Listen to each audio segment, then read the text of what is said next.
Hey, fourth graders, this is Mr. Moser.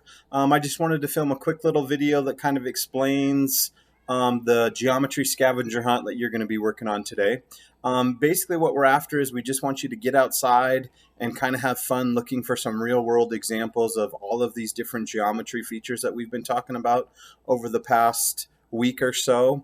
I know we started with talking about points and lines and line segments and rays and kind of how those can be found in the real world.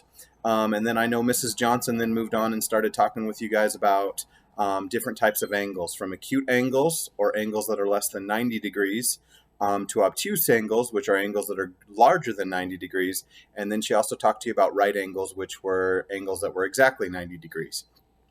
We then moved on to different types of lines, where we talked about parallel lines, two lines that will never cross or intersect. We talked about intersecting lines, lines that eventually cross and form four different angles, two obtuse angles and two acute angles. And then finally, we talked about perpendicular lines, lines that intersect or cross, but they form 90-degree angles or right angles.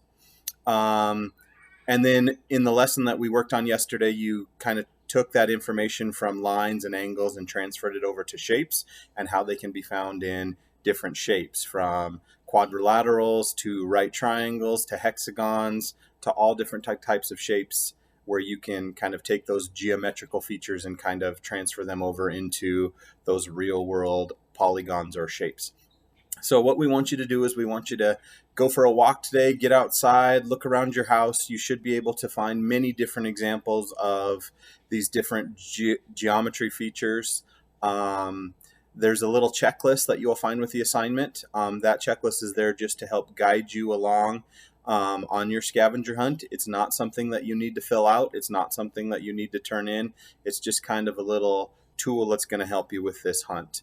When you complete your scavenger hunt, all that we're asking is maybe for you to send a quick email to your teacher and kind of just give a couple of examples that you found out there and maybe talk a little bit about geometry. You could also be able to share some of the things you found on your scavenger hunt, maybe in a class Zoom meeting or something like that. So this is just designed to be a quick little review assignment.